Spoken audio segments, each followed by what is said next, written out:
A very good day to all dearest.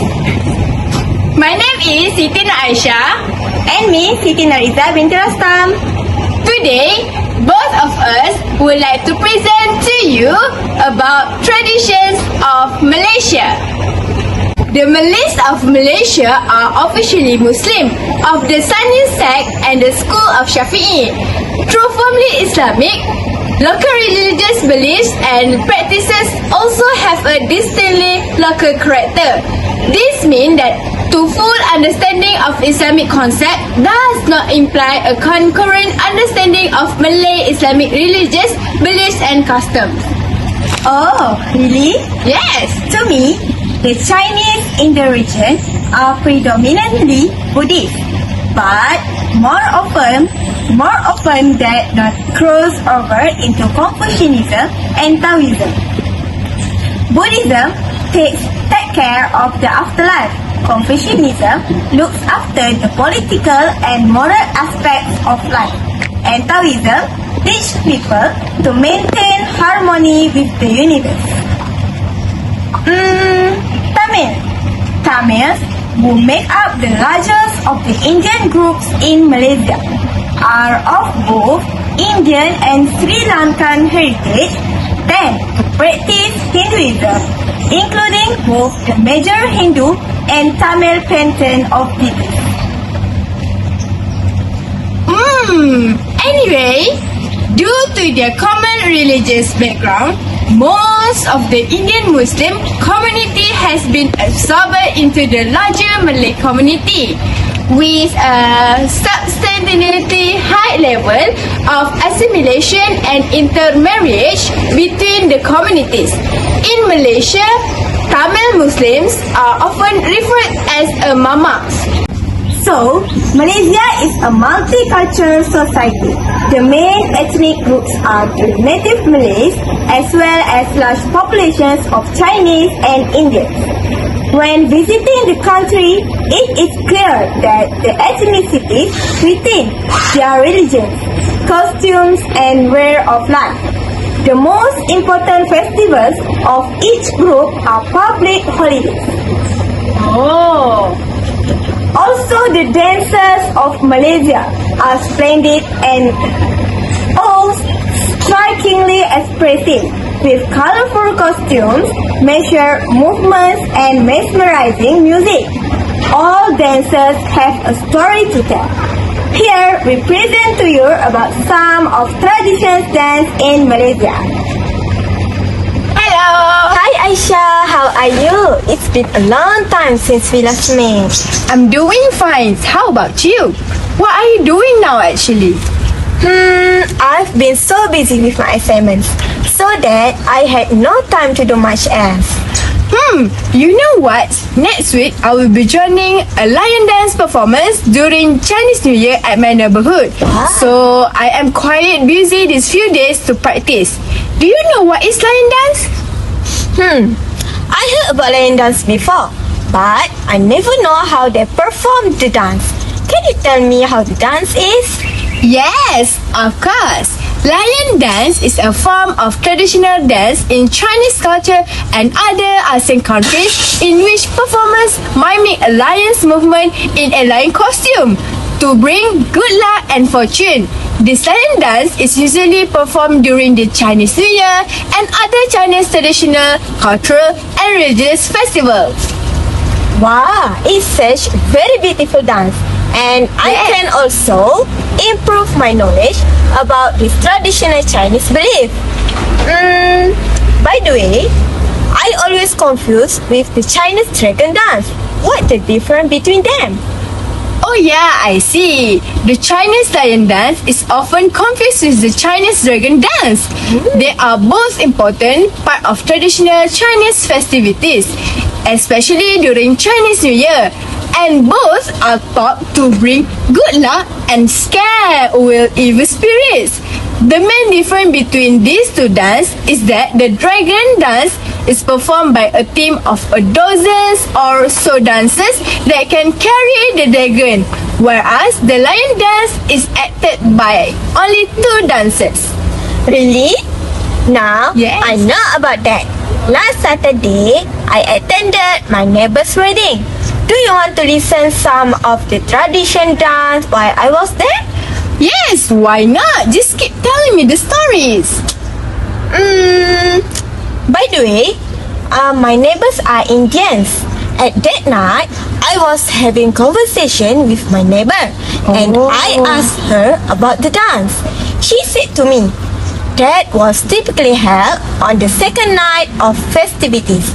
This is as close to a Bollywood movie as you can get. The name of the dance is Sangat. Wow, very interesting and exciting. But what is Sangeet? Yes, I'm very excited too because that was the first time I saw the dance in real life. Before this, I just saw it on television. Sangat means song together in Sanskrit. So, this event is basically a big musical party that brings both families together through music and dance. Relatives and friends of both the bride and groom choreograph dance numbers to perform one by one for the enjoyment of the guests. Wow, this is my first time heard about that dance. Maybe I can visit to your house one fine day to know more about your neighbor's traditional things because I found that Indian traditional culture are awesome. Very welcome to you. Another dance that I know is Zapin. Zapin is a Malay dance popular in the Malaysian states of Johor, Pahang and Selangor. I know about this dance just because my uncle stays in Johor. What about you? Yes, I also have seen a lot of cultural dance, but the one that I found really interesting is Mek Mulung from Kedah. This dance is usually performed by a group of male dancers and accompanied by instruments such as rebana and gendang. The performance normally begins with a ritual known as bertabur, where all musical instruments will be played simultaneously. Then, an opening song called Bertabik will be sung in group and accompanied by dancing movements, followed by the recitation of stories from Hikayats by Pak Mulung, and roles from the stories will be visualized by all the actors' performance. The transition between scenes in the story will be marked with a singing and pantun exchange. But the theatre is typically performed in series, so it can take up 3 nights to complete. Yeah, I know Malaysia's traditions are so unique. We all know that Malaysia is a country with a diverse range of traditional cultures, reflecting the various ethnic groups that make up its population, including Malay, Chinese, Indian, and indigenous groups. Overall, Malaysia's traditional cultures are an integral part of the country's identity and continue to be celebrated and preserved by its people. I am very proud to be Malaysian. I am very agree with you, Izzah. Okay, Izzah, I am running late to the dance practice. Got to go. See you later. Bye. So here are the functions of items used during the lion dance. The head leads the lions and sets the pacing, direction and footwork, while the person performing the head controls the lion's blinking and the movement of the ears and mouth as well as the head angles. The person in the tail uses the traditional stances of Choi Li Foot Kung Fu to complement the head's movements. Meanwhile, during Sangat, the bride will wear sari. It is not a solemn affair like the wedding, nor a sentimental one like the haldi. Therefore, ditch the elegant silk saris and go for the glamorous georgette and cotton silk dresses for the Sangeet function. Pair the fabric with stylish contemporary straps or sari gowns for a modern twist to your look. Yes, Izzah. So how about Zapin that you have told me before? About Zapin, In addition, the attires also play an important role in every performance of Zapin. The attires will reflect the personality of dancer, either it looks beautiful or dull. Zapin dancer includes men and women. Men and women have different attire for this dance, which men wear songkok, baju Melayu and capat, while women wear baju kurung with flowers on head and samping. Oh yeah, I see. Maybe one day we should go and see the Zapin performance. For Mek Mulung, the costumes are to identify the design attires appropriate in expressing the characters such as garment, accessories, and armament. Each of the components has a very unique characteristic in way of presenting each cast and their status in the play. So, as a result, audience is able to identify each character through the style of the attire and the role of the character in the story.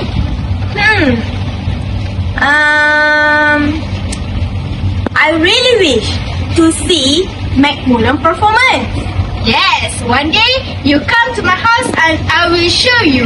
Yeah, Okay, so that's all from us. We really hope that you can improve your knowledge about Malaysia's traditional dance after watching our video. Bye-bye. Bertemu baru Ila. Zaijan!